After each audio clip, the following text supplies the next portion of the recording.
Okay. Hi. Thanks for tuning in. I'm Ed Halpus. I'm here with Brother Ian Lum. We're in St. Cloud, Minnesota, making an education video for our Grand Lodge Education Committee. I want to thank you again for tuning us in. If you want to enjoy a little time in your own hometown or a city that you happen to be visiting, just go for a walk around town and take a look at the architecture that you can find on some of the older buildings that are in a town or a city.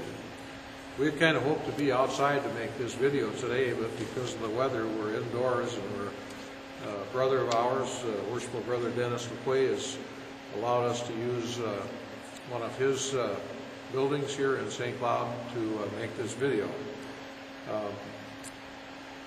To get back to what I was going to talk about, going around town looking at architecture. I've done that in quite a few communities in my travels. And today, Brother Ian and I are here in St. Cloud, as I mentioned. But it seems that no matter where you go or how big or small a town that you might be in, you can find something interesting in architecture to take a look at. The Corinthian is considered a masterpiece of art, and it was invented by Callimachus in Corinth. I know that you've heard the name Callimachus before. Our degree work is worthy of study because it doesn't teach history. It contains allegories, allegorical stories. Nor does it teach nor does the second degree teach architecture. It tells us just a little bit about Callimachus and how he took the hint of the capital of the Corinthian pillar by passing by the tomb of a young lady.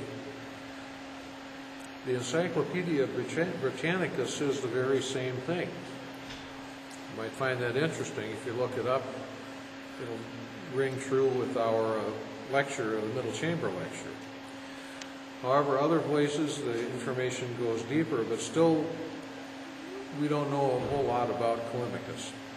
So researching him is interesting. Now here are what some of the sources I have used say about the Doric, Ionic, and Corinthian orders of architecture.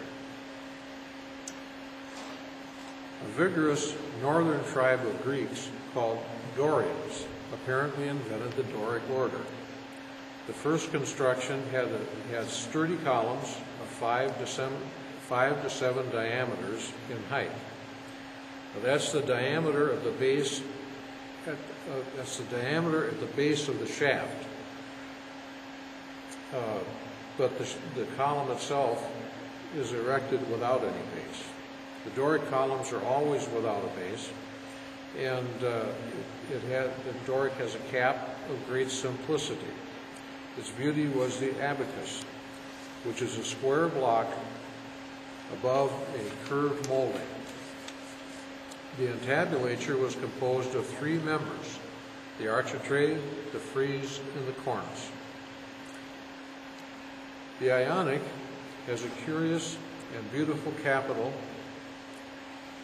with delicate spirals called volutes as its main feature. The columns have bases and capitals and are more widely spaced than the Doric. The Doric was likened by the ancients in its vigor to the masculine form, while the Ionic in its grace represented the feminine form. The Corinthian, which was invented by our friend Callimachus, was the last in origin, and it was little used by the Greeks. It was used more frequently by the Romans. The Corinthian is similar to the Ionic, but its column is more slender, and the capital, which is shaped like an inverted bell, is richly decorated with acanthus leaves, arranged below 4 small protruding volutes. The oldest known Corinthian capital found is in the Temple of Apollo at Bassae, and is dated at 427 BCE. The Corinthian is also sometimes called a feminine order because it is many times on the top level of a building, like in the Colosseum. and holding up the least amount of weight. The columns of all three orders were decorated with vertical grooves or flutes. In buildings, one order was generally used exclusively, but there have been instances where different orders were combined in one building. There were generally two types of public buildings from 700 to 400 BCE, temples and theaters. Temples were composed of a rectangular form, and theaters were usually semicircular.